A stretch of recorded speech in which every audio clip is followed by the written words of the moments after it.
Hola, espero que se encuentren muy bien.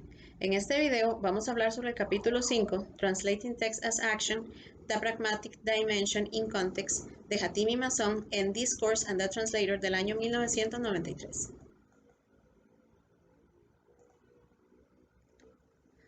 Ferrera, en 1980, sostiene que la interpretación de los actos de habla depende de su posición y estatus en las secuencias. Entonces, una misma oración va a ser interpretada de forma muy diferente dependiendo del contexto, esto es el entorno lingüístico. Por ejemplo, el enunciado "hay 30 personas aquí" luego de la solicitud podría abrir la ventana se interpretaría como una justificación por la cual se ha realizado la solicitud. En cambio, si aparece después de la pregunta "¿cuántas personas hay aquí?", se interpreta como el complemento de un acto de habla, pues las preguntas prototípicamente van seguidas de respuestas, los saludos de saludos y los ofrecimientos de aceptaciones o rechazos. Por lo tanto, la estructura ilocutiva se evidencia o emerge a partir de la interrelación de los actos de habla de las secuencias que determinan la progresión temática y fortalecen la coherencia.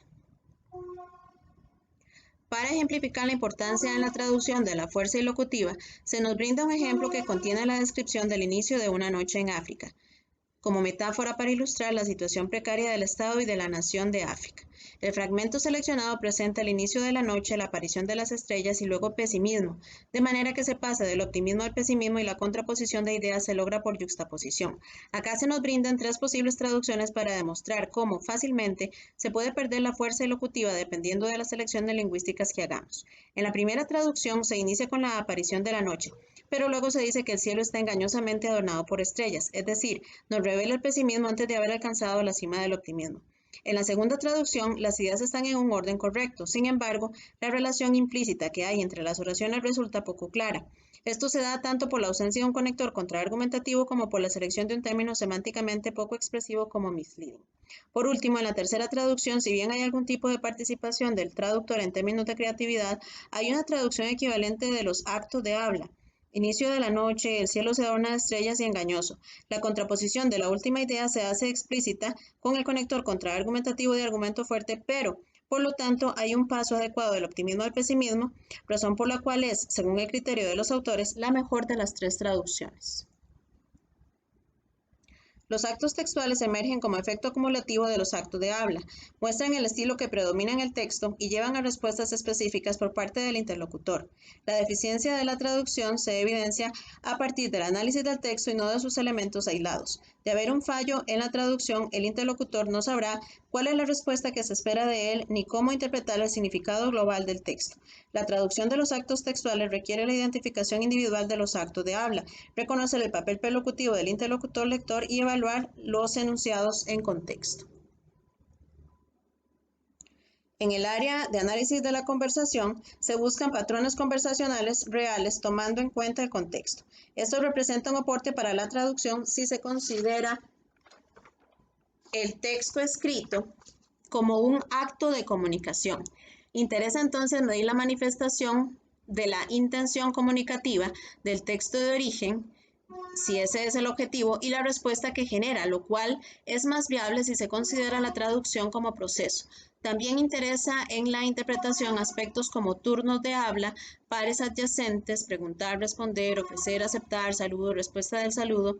Debe intervenir siempre el intérprete. ¿Cómo se puede intervenir exitosamente? La fuerza ilocutiva debe ser interpretada en contexto. La forma del texto, léxico, presentación de la información, refleja las circunstancias específicas en las que se ha dado su producción. También es importante recordar el poder y estatus presente en las instituciones sociales dentro de las cuales ocurre la comunicación. El sistema de relaciones sociales influencia la producción y percepción de los enunciados en situaciones particulares. Por ejemplo, en prensa habrá requerimientos específicos en torno al tiempo de publicación, extensión, presentación del tema y formato. De acuerdo con Fairclough, 1985, el léxico en particular se selecciona según el papel social y el estatus, por cuanto lexicalizaciones alternativas pueden emerger de diferentes posiciones ideológicas. Por ejemplo, en una conferencia de publicaciones se describe el occitano no como una lengua minoritaria, sino minorizada, para enfatizar que ha sido puesta en esa posición. Por otra parte, el contexto es fundamental en las interpretaciones. En primer lugar, el simple acceso a un intérprete en juicios representa un derecho fundamental del acusado. Consideremos los casos relacionados con indígenas, quienes muchas veces no tienen idea de lo que está pasando y como no saben que tienen que defenderse, quedan irremediablemente condenados. Incluso el lugar donde se encuentre el intérprete en un juicio puede inspirar más o menos neutralidad. En un caso descrito por Harris en 1981, el intérprete prefirió emplear enunciados en tercera persona. El juez le pregunta, el acusado afirma que para enfatizar la neutralidad frente a la primera persona, y es que un testigo le reclamó directamente al intérprete que por qué le hacía esas preguntas sin sentido. En resumen, una traducción de los actos de habla requiere reflexión previa sobre el texto de origen en la que se deduzcan los propósitos comunicativos y el impacto esperado en el lector. Posteriormente, el traductor deberá construir un nuevo texto a partir de un marco sociocultural diferente, buscando reproducir su interpretación de las palabras originales y con ello lograr el efecto deseado por el texto fuente en el texto meta.